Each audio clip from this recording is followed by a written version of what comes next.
Salam Malaysia Madani dan tentunya kita bersama lagi dalam program Ruang Bicara yang dibawakan kepada anda tentunya di Bernama TV, dan sudah pastilah hari ini juga kita memilih satu lagi topik yang saya kira cukup penting dan relevan sebenarnya untuk kita sembang-sembang bersama dengan seorang tetamu yang cukup istimewa yang sudah pun berada bersama saya di studio Ruang Bicara ini. Topik yang menjadi pilihan kita di program Ruang Bicara hari ini ialah anjakan paradigma perkhidmatan awam.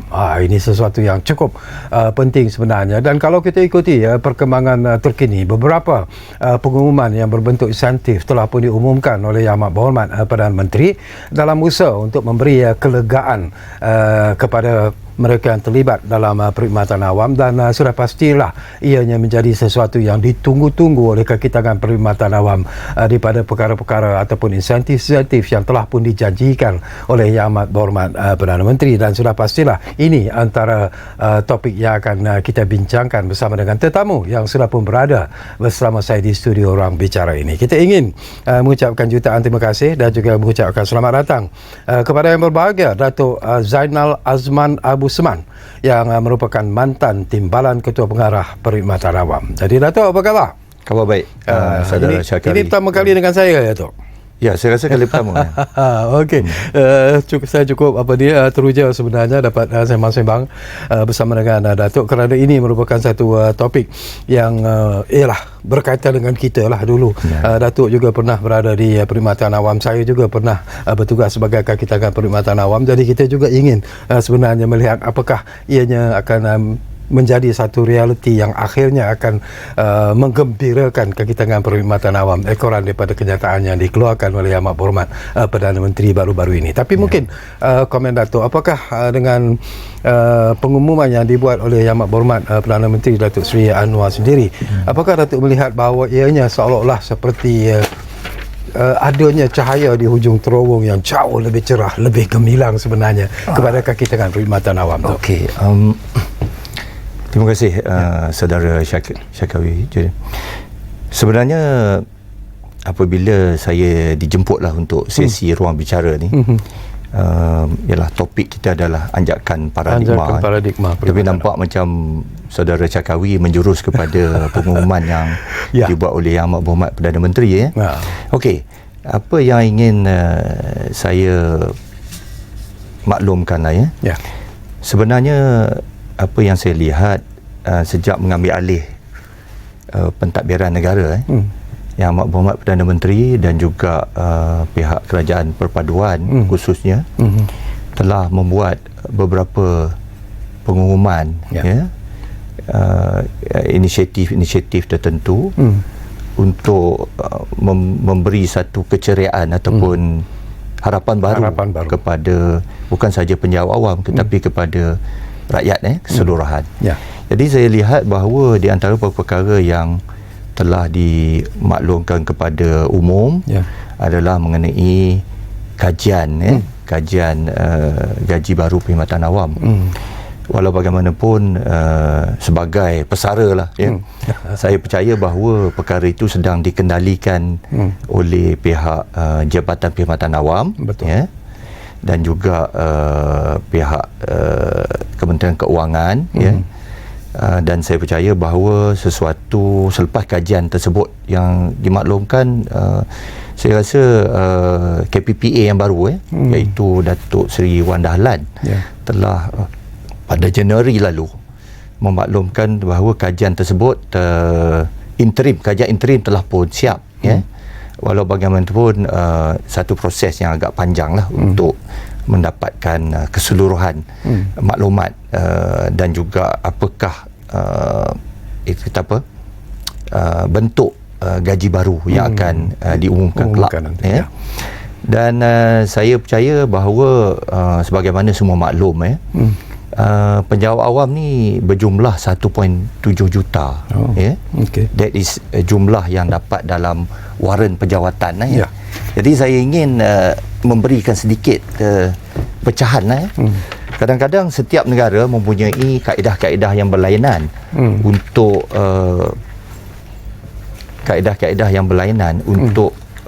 menyatakan jumlah penjawat awam. Tadi dalam konteks kerajaan Malaysia ni, kita merangkumkan semualah, sama ada perkhidmatan tentera, polis, ya, perkhidmatan perguruan dan sebagainya, dalam perkhidmatan awam, ya.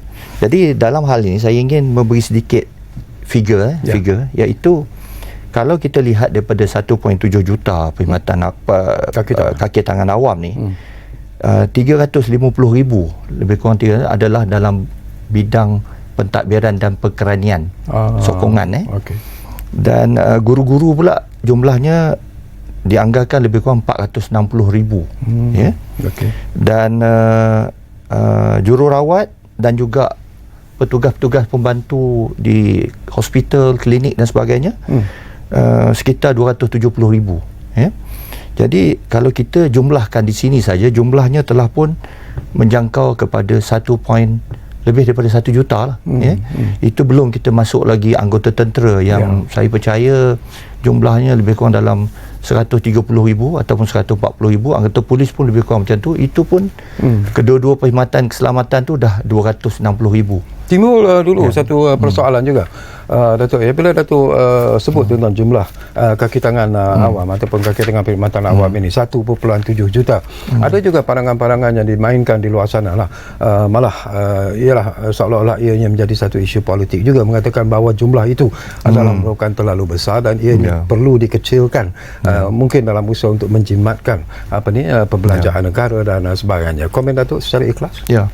Itu sebab apabila saya maklumkan awal tadi, kaedah penjumlahan kaki tangan awam tu menyebabkan jumlahnya dilihat seolah-olah begitu besar. Ya, ada setengah pihak mengatakan it's a bloated civil service dan sebagainya. Tapi apabila kita lihat jumlah tadi, ya, kalau kita lihat kepada contohnya pasukan keselamatan lah, ya.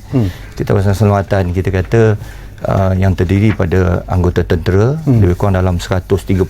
Ini pun jumlah ni, figure ni pun apa yang saya dapat semasa saya berkhidmat di JPA dululah, ya. Anggota polis pun saya lebih kurang dalam 260,000. Lepas tu kita lihat pula anggota APMM, ya, iaitu kita punya Malaysian Marine Enforcement Agency lah, ya. Itu dalam sekitar, tak silap saya, 15,000, ya.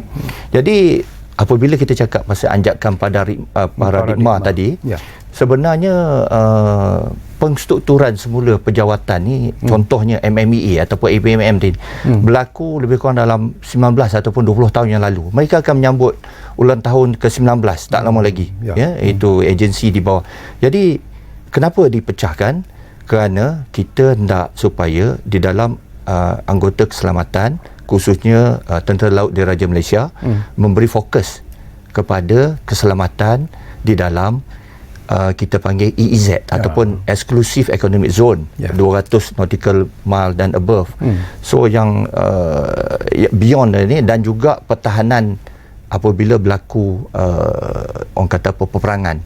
Sedangkan APMM lebih kepada coastal ataupun Coast Guard punya function. Jadi saya lihat bahawa bercakap tentang ajakan paradigma ni, kita lihat bahawa kerajaan telah pun mengambil inisiatif sejak daripada dulu, ya, untuk mengubah suaikan force structure, ya, keselamatan tadi, supaya dapat menangani isu-isu keselamatan negara, perairan negara yang luas, ya. Apabila kita terlibat dalam urusan keselamatan negara, kita lihat bahawa jumlah sumber, ya, daripada perairan kita berjumlah lebih daripada 50 bilion ringgit dan sebagainya, mungkin lebih daripada itu. Jadi itu sebab kadang-kadang kita lihat di sini keanggotaan masih tak cukup. Saya dipahamkan Navy pun mungkin 15,000 saja. Jadi campur dengan MMEA lebih kurang, I think about less than 15, so it's less than 30,000 to orang kata apa, menjaga satu perairan yang luas, ya, because kita adalah sebuah negara maritim. Jadi itu juga anggota polis, ya, yang kita rasa terpecah pada marine dan sebagainya. Jadi berbalik kepada jumlah tadilah, Tok Syakir Jirim, maknanya the numbers is big, but actually our land area pun dah more than 300,000 square kilometer. Actually our sea area is much bigger than that, ya. Dan saya rasa tugas-tugas mereka ni termasuk juga tugas-tugas humanitarian apabila berlaku bencana dan sebagainya. I think that's why, I mean, dari segi keselamatan, actually we are, to me it's very small lah. Okey. Baik, kita akan sambung lagi, tapi saya ingatkan kepada penonton-penonton kita yang mungkin berkesempatan bersama kami di program Ruang Bicara ini. Anda juga sebenarnya kami alu-alukan untuk berkongsi pandangan dan juga pendapat ataupun bertanya apa saja berkaitan dengan isu yang menjadi topik perbincangan kita di Ruang Bicara ini.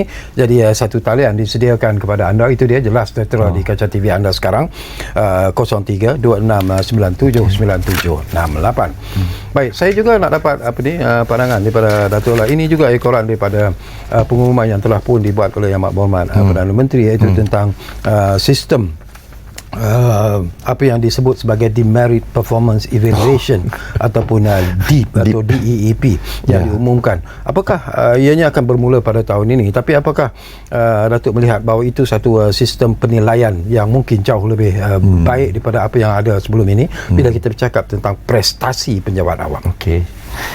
I think isu productivity dan juga performance penjawat awam kecakapan, efisiensi dan juga effectiveness mereka ni sentiasa menjadi bualan masyarakat lah.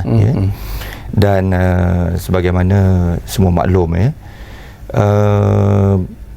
pentadbiran penjawat awam ni terbagi juga kepada tiga, iaitu kerajaan yang ketiga, PBT, pihak berkuasa tempatan. Di situ pun kalau kita jumlahkan kemungkinan jumlahnya mungkin dekat 100,000 lah macam tu, seluruh negara lah.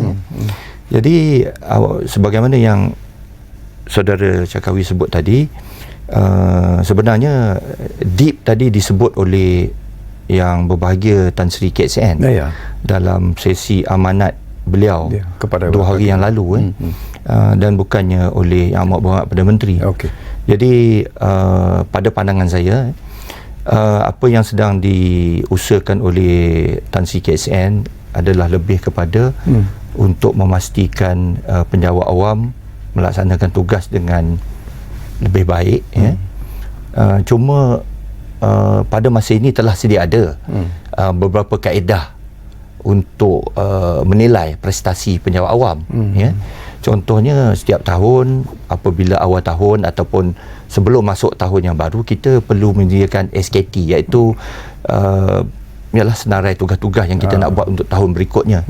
Dan kita juga ada pihak perkhidmatan JPA juga semua penjawat awam perlu juga menyediakan ada KPI tertentu.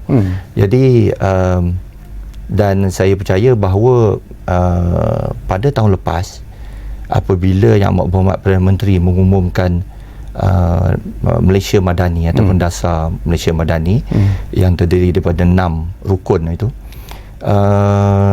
Tan Sri KXN juga mengumumkan satu tagline, iaitu grade, untuk satu kaedah untuk governance dan sebagainya, untuk memantau macam mana pelaksanaan dasar Malaysia Madani. Jadi 2 hari yang lepas beliau mengumum pula DEEP. Jadi saya percaya it's a bit too early lah untuk saya memberi pandangan tentang DEEP.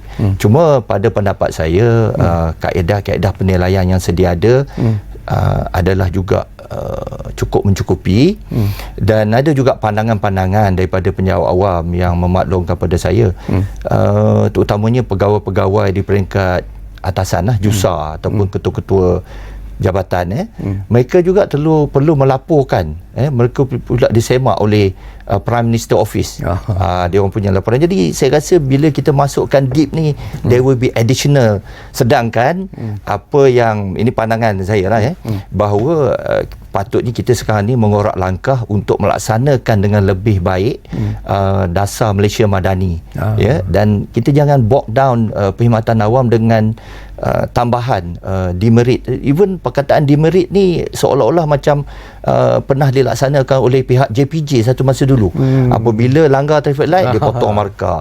Ada apa benda berhenti di kotak kuning ke apa benda ke, ada. Jadi that could not be a good system, but sedang dikaji oleh pihak saya percayalah oleh pihak pejabat KSN lah ya. Kerana kita pun tahu bila kita cakap tentang BIM tu masih belum diperincikan butirannya. Jadi mungkin kita mengharapkan kepada sesuatu yang mungkin betul-betul dapat memberi impak ataupun kesan yang diharapkan. Baik, satu lagi tadi pun Datuk sentuh semintas lalu. Ini berkaitan dengan penstrukturan baru gaji pejabat awam. Dan ianya akan diumumkan, dijangka akan diumumkan pada Oktober tahun ini. Bila kita bercakap soal gaji ini, nak berkongsi sedikitlah pengalaman saya tu pada tahun 1975 pada mula-mula saya masuk perkhidmatan pegawai takbir dan diplomatik, gaji saya masa tu hanyalah 750. Tapi bila Datuk join PTD, saya tahu gaji Datuk mungkin dah 1000 lebih ketika itu. Tapi apakah dengan penstrukturan semula ataupun penstrukturan baru gaji pejabat awam ini, ianya akan memberi impak pada moral dan seterusnya meningkatkan prestasi pejabat awam tu? Memang sudah semestinya lah. Saya percaya bahawa saya difahamkan pelarasan gaji perkhidmatan awam ni kali terakhir dibuat pada tahun 2012. Maknanya sudah hampir 12 tahun lah. Maknanya kalau kita tengok kepada inflation rate dan juga economic performance dan sebagainya, kos sara hidup dan juga kos education dan sebagainya, nampak gaya macam dia telah naik berlipat ganda.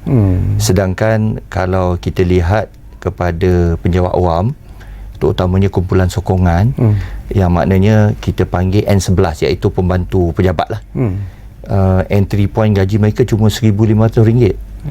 Kalau dicampur dengan kola dan juga elang perumahan, mungkin dia dapat dalam 1,700 atau 1,800. Jadi bergantung kepada di mana mereka ditempatkan.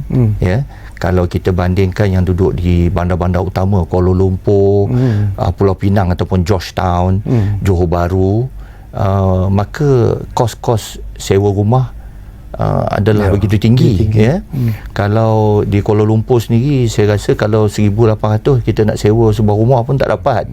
Jadi memanglah apa yang saudara Syakawi sebut awal tadi, banyak pengumuman yang telah dibuat oleh kerajaan perpaduan di bawah kepimpinan Yang Amat Berhormat Perdana Menteri.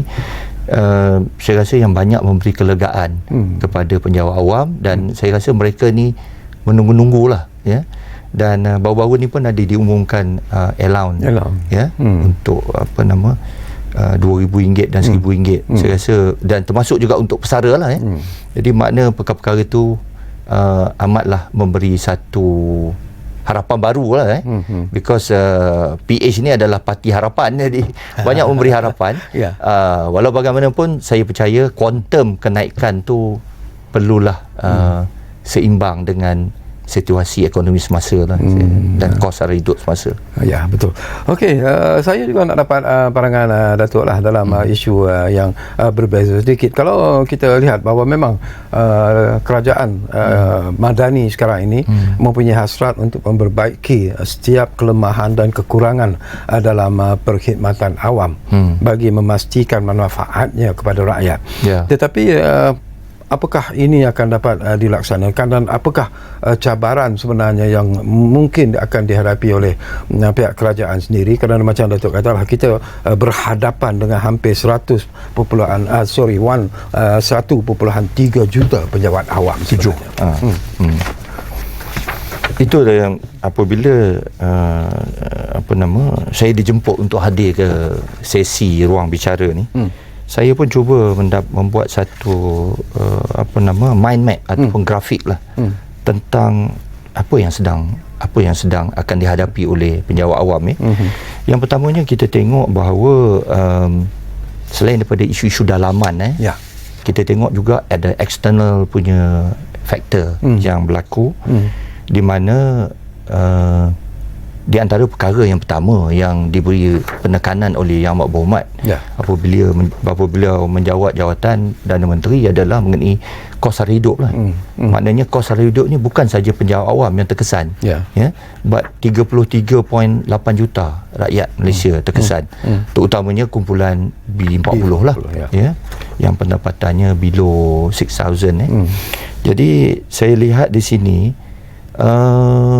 apa yang diusahakan oleh Kerajaan Perpaduan ataupun oleh Yang Amat Berhormat sendiri adalah untuk supaya memberi motivasi kepada penjawat awam, that he will try to settle isu-isu kena gaji yang telah tak naik selama 12 tahun, memahami kos sara hidup, Jadi apa yang penting sekarang ni, the delivery lah. Kemungkinan seperti saudara Syakawi sebut tadi, pada Oktober ataupun saya rasa pada tahun 2025 lah, to be fair, because Oktober will be a budget punya ataupun November will be a budget punya month, so there will be announcement then there will be a big pelaksanaan, there will be next year.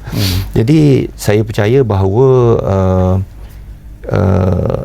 the masalah gaji yang a bit dampen ni bukan saja berlaku dalam perkhidmatan awam, tapi saya rasa pihak swasta juga macam tu, apabila kita lihat bahawa graduan-graduan masih lagi berkisar gaji di sekitar 2,600 hingga 3,500 ataupun 3,700, maknanya dia tidak seiring dengan keadaan kos sara hidup semasa. That's why yang saya back to apa yang Perdana Menteri buat pada awal tu, dan saya percaya bahawa kementerian-kementerian terbabit perlulah selepas lebih setahun Kerajaan Perpaduan perlulah datang dengan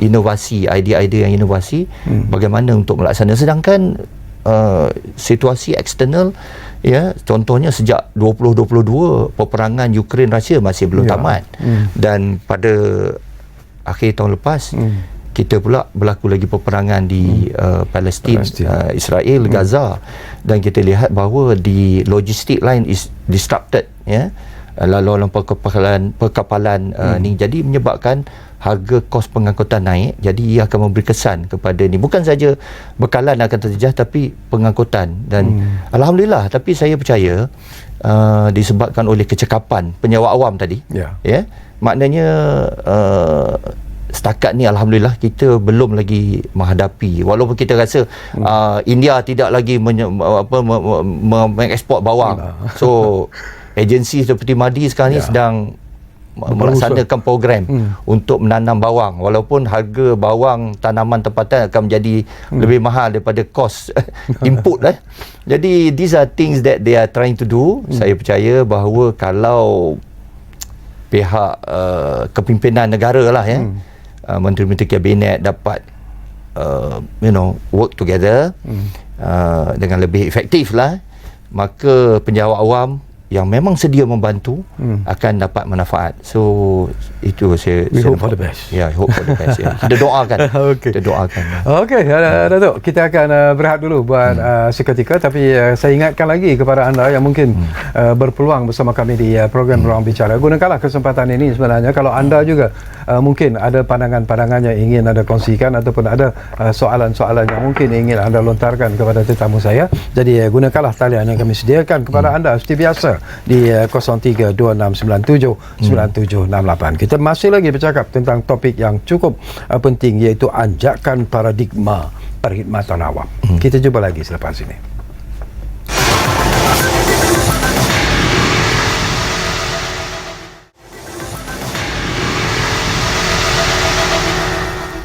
Baiklah, kita kembali semula ke program Ruang Bicara ini. Masih lagi bersama dengan Datuk Zainal Azman Abu Seman. Masih lagi bercakap tentang anjakan paradigma perkhidmatan awam.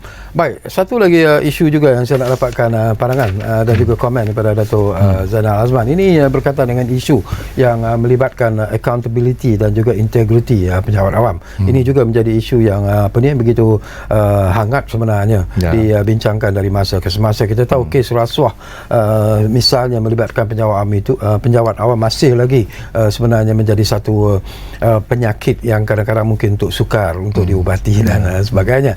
Dan kita juga ingin melihat cabaran untuk melahirkan kaki tangan perkhidmatan awam yang amanah, terutamanya dalam menjalankan tugas-tugas mereka, dan ini selari dan juga selaras dengan apa yang disebut oleh Yang Amat Berhormat Perdana Menteri Datuk Seri Anwar sendiri, bahawa dia tidak akan berkompromi dengan sesiapa saja yang mungkin terlibat dengan rasuah ini. Jadi komen sikit.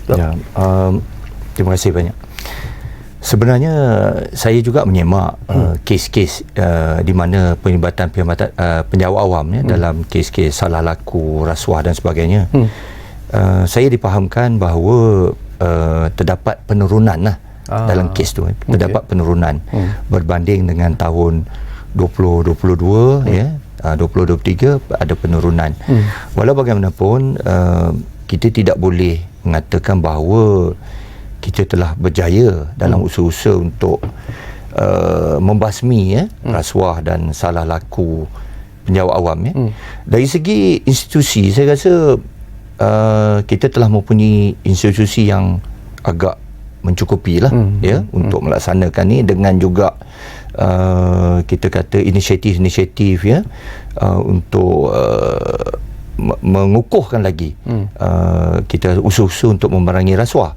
Jadi macam kita kata SPRM dan sebagainya, ataupun Institut Integriti kebanyakan macam SPRM mana dia cover both pihak komersial, pihak penjawat awam, awam politik dan sebagainya lah. Tapi saya ingin juga, baru-baru ni saya dan rakan-rakan kita ada juga buat pertemuan dengan Institut Integriti Malaysia, IIM. Jadi kita nampak bahawa ada di antara institusi-institusi ini perlu dibantu lah untuk diperkukuhkan sebagai satu daripada institusi yang dapat dimobilize untuk menggerakkan aktiviti untuk orang kata apa, membentuk satu warga penjawat awam yang lebih lebih fair ataupun lebih harmoni, ataupun lebih faham tentang kos dan impact kesan daripada penglibatan mereka dalam ni. Saya percaya bahawa kadang-kadang secara is not a proven punya factor lah saya rasa perlu kita dapatkan satu data terperinci mungkin daripada SPRM. Penglibatan gejala rasuah ni di kalangan which segment of the penjawat awam ni. Kalau di peringkat atasan kadang-kadang jarang surface, tetapi kalau mereka terlibat, dia punya kuantumnya lebih besar dan lebih damaging. Tetapi macam tahun lepas kita dapat yang berlaku di Jabatan Immigration contohnya lah. Jadi kita nampak bahawa di peringkat kaki tangan sokongan tetapi kuantumnya agak besar juga. Jadi saya percaya bahawa usaha-usaha yang lebih bersepadu lah perlu dilaksanakan oleh pihak Jabatan Perdana Menteri khususnya, pihak SPRM dan juga pihak mungkin JPA, di mana kita mempunyai JPA mempunyai institusi latihan iaitu Intan di seluruh negara di seluruh negara. Saya kalau tak salah ada 6 kampus ke, Johor Bahru, KK, Kuching, Sungai Petani, dan 2 kampus di ibu negara lah. Saya perlu digiatkan lagi. Tapi ada juga pandangan bahawa terdapat kekurangan kepakaran dan juga kekurangan tenaga pengajar untuk yang orang kata apa, yang berkemahiran lah dalam bidang yang terbabit ni, rasuah dan juga governance dan sebagainya. Saya percaya bahawa mungkin dalam hal ni ramai penjawat awam, khususnya yang bekas penjawat awam dari berbagai-bagai ni, daripada polis, daripada tentera, daripada PTD dan juga guru dan sebagainya, boleh juga digembling, diberi latihan untuk digerakkan untuk melatih ataupun memberi apa ni, because those yang dah bersara ni biasanya dia clear lah kan from any salah laku dan sebagainya, insyaAllah. Jadi saya percaya ini, dan saya percaya agensi seperti Malaysian Productivity Corporation juga perlu digunakan juga dengan lebih giat lah. Sebab saya nampak bahawa pada masa ni MPC lebih banyak digunakan untuk membantu pihak industri, walaupun adalah sikit dia punya tugas-tugas untuk membuat konsultansi ataupun kajian. Mungkin saya rasa Yang Berhormat Perdana Menteri Tan Sri KXN boleh melihat untuk menggunakan MPC bagi membantu JPA ya, untuk mengadakan program-program kajian-kajian dan sebagainya, kerana mereka mempunyai kepakaran dalam bidang produktiviti khususnya. Kerana kalau mengikut Ketua Pengarah MPC lah, produktiviti ni adalah amat penting ya. Jadi tahap pembangunan GDP, growth satu negara yang diukur melalui GDP ni adalah banyak bergantung, salah satunya adalah iaitu tunggak di penjawat awam ni.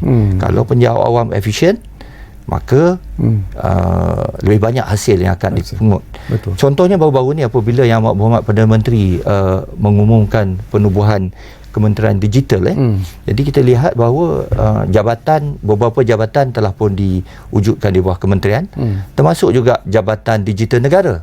Jadi saya percaya Kementerian Digital ni fungsinya bukan saja, it's not a cost center, but it can be a profit center.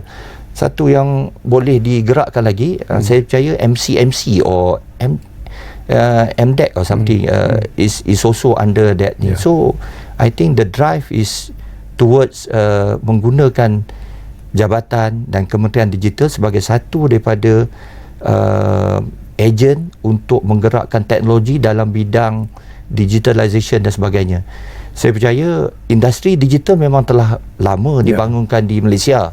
Contohnya kalau saudara Syakawi tengok Kulim High Tech Park, banyak industri digital, dia chips, komponen dan sebagainya. Pulau Pinang telah lama menjadi tapi Kementerian Digital baru saya diwujudkan. Jadi itulah kita nampak bahawa wawasan Yang Amat Berhormat ni besar. Cuma kita berharap bahawa penjawat awam dapat orang kata melaksanakan tanggungjawab dan diberi latihan, pencerahan dan sebagainya, supaya mereka dapat membangunkan satu kementerian baru. Saya percaya macam tadi kita sebut pasal MMEA, walaupun 19 tahun masih lagi kekurangan anggota, peralatan dan sebagainya, tetapi Kementerian Digital ataupun Jabatan Digital lagi kritikal. Maknanya JPA mungkin perlu memberi fokus yang sewajar je lah. Because saya nampak, saya pun ada bercakap dengan sahabat saya di MOF itu, saya this will be another revenue punya center for the government if we can do it rightly. Baik, kita masih lagi nak sentuh tentang isu accountability dan integrity pejabat awam sebenarnya tu ya. Dan saya tertarik hati juga dengan ketegasan yang ditunjukkan oleh PDRM, terutamanya melalui Ketua Polis Negara sendiri. Beliau sendiri secara keras memberi amaran kepada kakitangan PDRM sendiri yang lebih kurang berapa 130,000 pejabat awam dalam PDRM itu sendiri, supaya tidak melibatkan diri dengan amalan rasuah, kerana dia akan mengambil tindakan yang sewajarnya tanpa ada kompromi dan sebagainya. Jadi amaran seperti ini apakah yang diperlukan sebenarnya dari masa ke masa daripada ketua-ketua jabatan sebenarnya? I think satu faktor yang saya pun terlepas nak bercakap tadi adalah mengenai leadership lah. Jadi kalau macam kita kata leadership by example kepimpinan melalui tauladan adalah penting.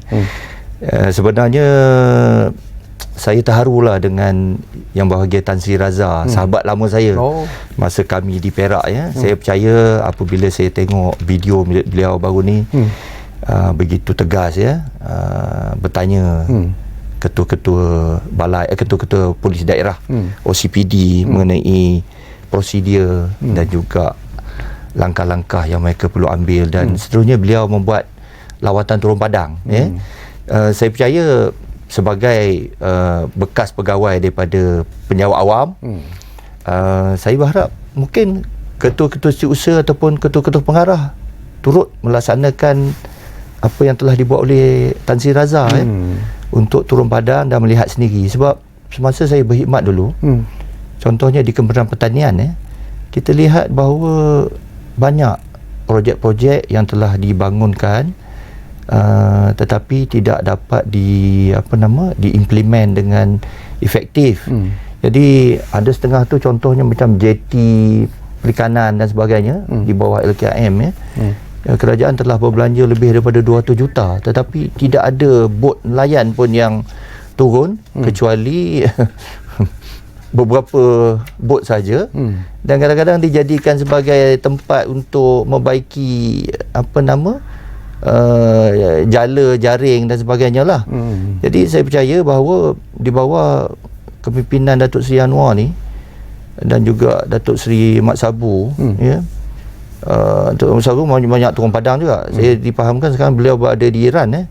Jadi saya percaya bahawa the action is always in the country lah, kan. I'm not saying apa ni, because sebagai bekas pegawai penyewa awam dulu, saya nampak bahawa the action is always at home, kan. I think more visit should be done, dilawati oleh ketua-ketua perkhidmatan.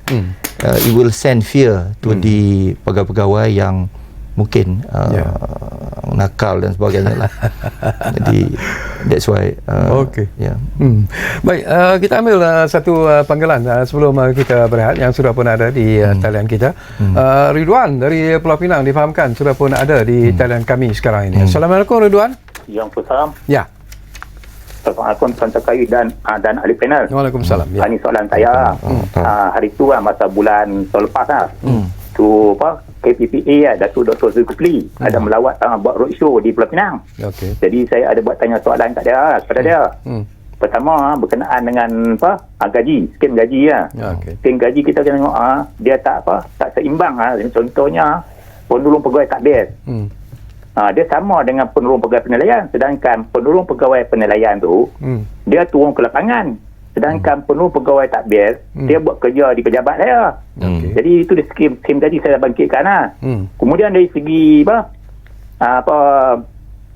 Elon Kola, saya tengok Elon Kola saya tengok dia orang Elon Kola tengok contohnya orang kerja di Penang. Dia orang tu yang mana dia punya kaki tangan awam dia bekerja tu datang daripada Perlis. Daripada Perlis datang ke Pulau Pinang. Jadi dia punya gaji contohnya kerani.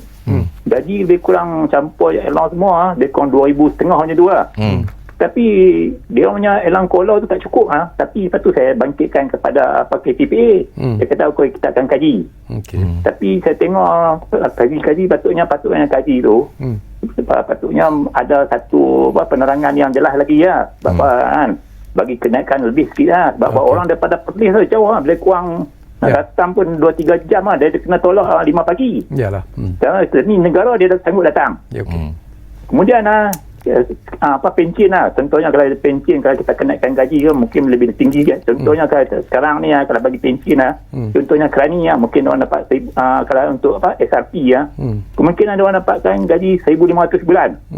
Untuk kerani tertinggi mungkin dapat 2,800. Kalau dia tu diploma mungkin dapat 3,200, tapi tak cukup sebab kitanya nilai ringgit kita dah menurun kan. Kemungkinan 3,500 mungkin 2,500 kalau untuk mereka akan datang. Saya cadangkan supaya grade-grade kumpulan pelaksana tu dinaikkan 500 baru ada seimbang sikit kan. Elon Kola pun naik ke. Tapi kemudian saya minta Elon Perbatuan dinaikkan.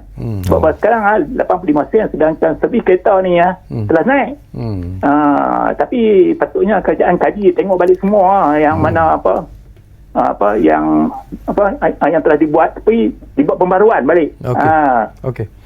Kemudian lagi satu mengenai pencen pencen ni yang saya nampak ni patutnya apabila kita nampak dia orang nak kaji untuk yang mana dapat lanjutkan SPA bagaimana lanjutkan yang lain. Contohnya pendidikan, polis, tentera. Kalau dia orang bagi SPA kena kontrak, patutnya tak adil lah. Patutnya semua kena baru adil. Minta ahli panel lah dah ni. Sekian, terima kasih. Terima kasih banyak-banyak Ridwan dari Pulau Pinang. Banyak persoalan yang dibangkitkan oleh Ridwan sebenarnya. Tapi tak apalah, kita beri ruang kepada Datuk Zainal berehat dulu untuk menyediakan jawapan kepada apa yang Ridwan persoalkan tadi. Jadi itu juga merupakan sesuatu yang menarik. Jadi apapun kita rehat dulu buat seketika, tetapi anda jangan ke mana-mana. Kembali semula sebentar saja lagi bersama kami di Ruang Bicara Bernama TV tentunya. Kita jumpa lagi selepas berehat buat seketika.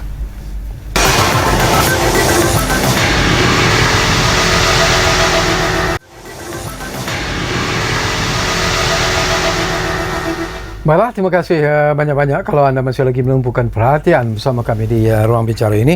Okey, Dato' Zainal Azman, tadi ialah banyak persoalan yang dibangkitkan oleh pemanggil kita Ridwan dari Pulau Pinang. Jadi selengkap ringkasnya lah respon daripada Dato' terhadap persoalan yang dibangkitkan. Okey, sebenarnya saya nampak soalan saudara Ridwan tadi tu, since saudara Ridwan dah bertemu dengan mantan KPPA, maknanya saya percaya soalan-soalan yang beliau bangkitkan tadi tu mengenai kola, perbatuan, pencen dan sebagainya, saya rasa lebih mungkin KPPA yang baru iaitu Datuk Seri Wan Dahlan lah, dia ataupun pihak JPA akan memberi jawapan. Cuma sebagai pandangan saya lah berdasarkan pengalaman saya semasa berkhidmat dulu dan pertemuan saya pernah berkhidmat sebagai Setiausaha Kerajaan Negeri Perak. Jadi apabila saya berkhidmat di JPA, saya banyak membuat lawatan juga ke Perlis, Kedah, kadang-kadang macam di Kedah ni tak sempat jumpa dengan State Secretary lah, ataupun ke Terengganu dan sebagainya, because di bawah semua State Secretary ni dia ada kadang-kadang dia ada satu perjumpaan terutamanya apabila mesyuarat majlis majlis tanah negara ataupun majlis alam sekitar dan sebagainya. So that's where we have the opportunity to meet. Jadi ada pandangan daripada SS Perlis dan saya rasa agak betul. Kebanyakan penjawat awam yang tinggal di utara tanah air ni lah, ataupun mungkin di pantai timur mungkin sama juga, kebanyakannya mereka job rotation dia between the 4 states. Dia pergi Perlis, dia pergi Kedah, dia pergi Pulau Pinang, Perak kalau itu pun, then they return back. Kalau dia orang Perlis, dia will come back. Jadi ada juga kadang-kadang ketua-ketua perkhidmatan yang orang kata apa, especially yang isterinya mungkin mungkin bermastautin di Perlis, di Kangar contohnya. That's why yang Cik Ridwan tadi sebut tadi, mungkin that's why dia berulang-alik, but the cost is very high. Ya, betul. Kan? Kalau dia memandu, tol dah berapa kan, memandangkan gaji dia sebagai itu sebagai kaki tangan sokongan. Saya rasa mungkin N19 ataupun N22 ataupun N26 ataupun kemungkinan ialah pegawai takbir, that's the range. So cost dia lah. And then kalau boleh lah kes-kes macam ni, ketua jabatan mungkin memberi pertimbangan supaya beliau dapat dipostingkan di jabatan yang makna dia dapat bersama keluarga.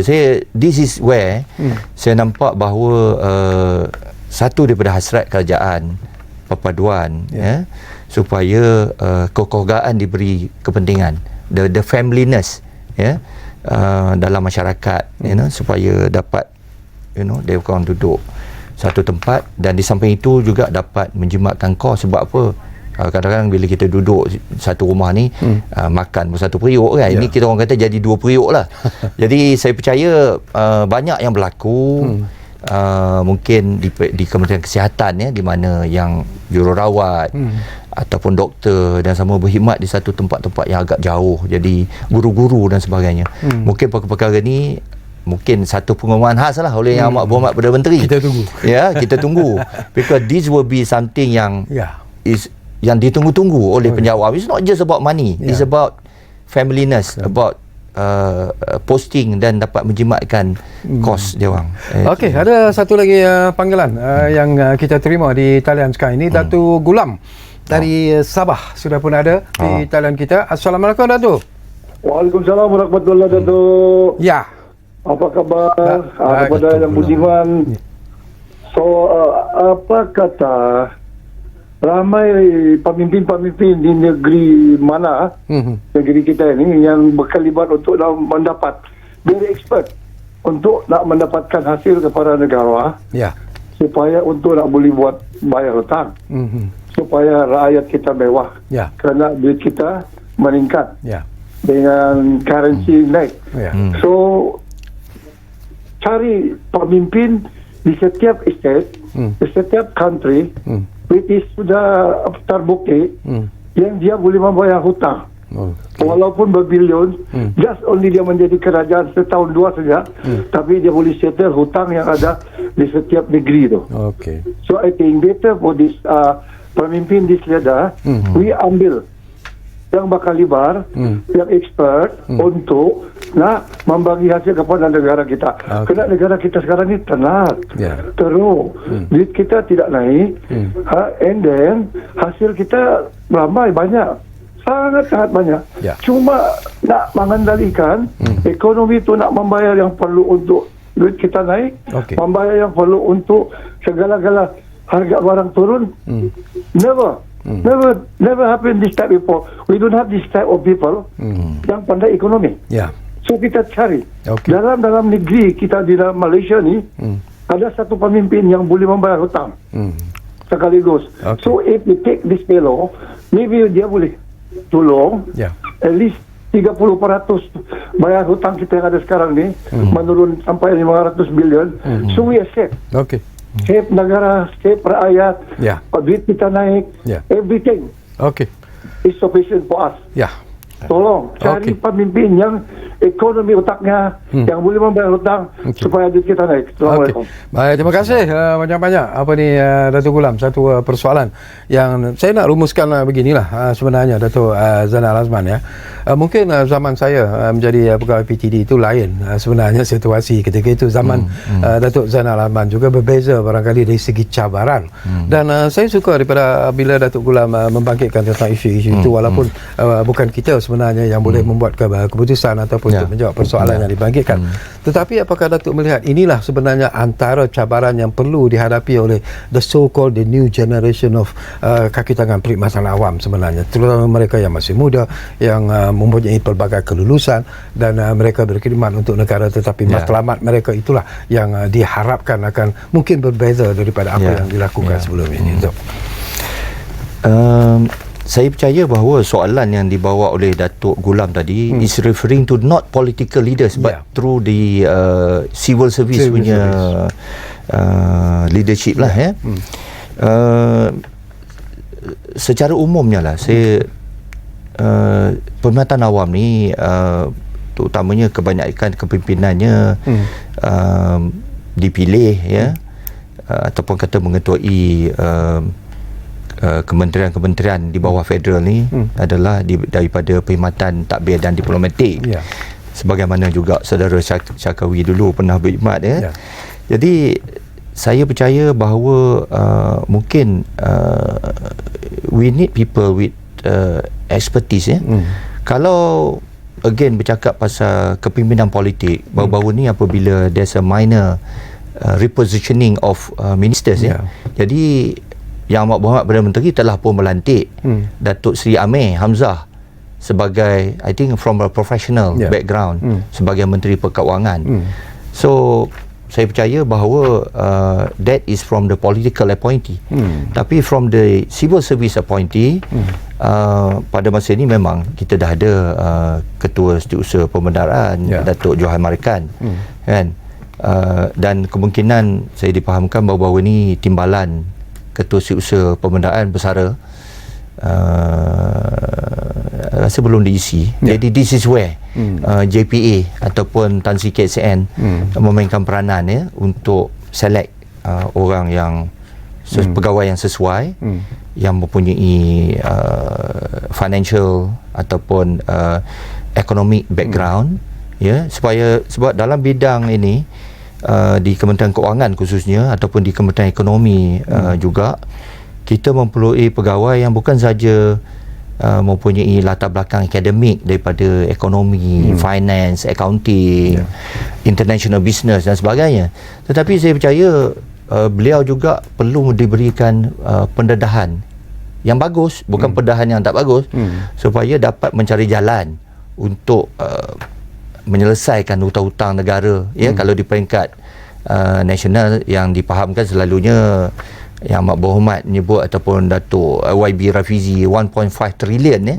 Jadi itulah saya rasa Datuk Gulam punya soalan tadi, beliau berharap bahawa perkhidmatan awam dapat juga mencari ya tag team yang seiring supaya dapat bekerjasama dengan Yang Amat Berhormat Perdana Menteri sebagai Menteri Keuangan dan Menteri Keuangan kedua dan Menteri Ekonomi dan juga Menteri MITI dan sebagainya supaya kita dapat generate more income so that we can pay back whatever hutang yang kita ada dalam masa yang cepat. Because kalau tak silap saya lah, dalam bajet 2024 yang lalu pembayaran hutang merangkumi lebih 10% daripada bajet nasional iaitu about 330 or 340 billion jadi it's a big figure lah. Sepatutnya boleh digunakan untuk kerja-kerja untuk pembangunan negara dan sebagainya. Okey. Saya nak sambung lagi tapi nampaknya masa mencemburu ini kita sudah kita dah bagus juga.